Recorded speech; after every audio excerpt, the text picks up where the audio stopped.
Les deux classiques pour partir de la colère et aller vers la culpabilité. Alors, la colère, ça peut très vite fonctionner comme une cocotte minute. Et du coup, la première technique est la technique de la cocotte minute.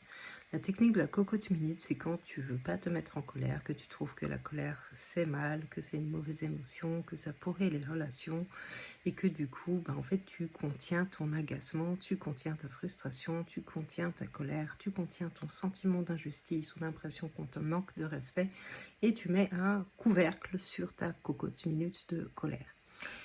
Et bien, petit à petit, la pression va monter, et c'est comme ça qu'au bout d'un moment, tu n'auras plus la capacité en fait de contenir ton couvercle, et ça sera l'arrivée de la fameuse goutte d'eau qui fait tout déborder.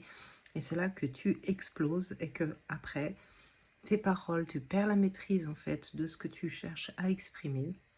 Tu perds une partie de ton discernement parce que la cascade d'hormones qui arrive en cas de colère, elle est quand même proactive et pro-combative. Et du coup, tu as des propos qui dépassent ton entendement, tu as des gestes possiblement violents, bref, en fait, tu fais pas ce que tu pensais faire et tu te sens mal. Après, tu culpabilises, tu as l'impression d'être une mauvaise personne, tu as l'impression en fait que tu as bousillé la relation, tu as l'impression en fait que tu as fait du mal à l'autre, etc. Tout ça. Et c'est là que tu te dis, ouh, la colère, c'est vraiment une mauvaise émotion, il faut que je renforce mon couvercle. Cette technique ne marche pas. L'autre technique du même genre, qui fonctionne avec sur le même principe, qui prend toujours racine en fait dans ce sentiment de colère étouffée, qui va être la technique de la collection de timbres.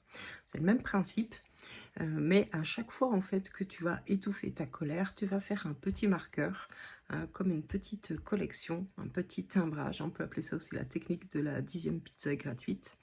Et du coup, cette fameuse personne qui t'agace, ou à chaque fois qu'on aborde ce fameux sujet qui te met en inconfort et où tu n'arrives pas à poser des limites, et bien paf, tu poses un petit estampillage, et quand tu en auras 10, 20, 30, il y aura la pizza gratuite, ce qui correspond à une explosion de cocotte minute.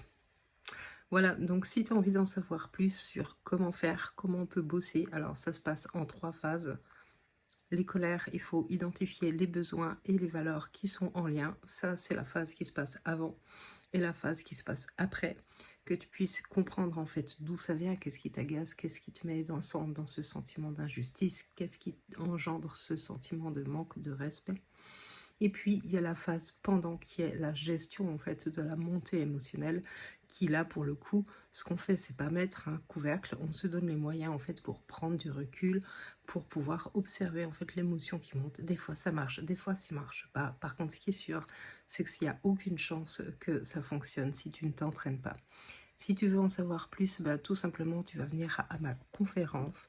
Je vais te mettre toutes les infos dans la description ici, je crois.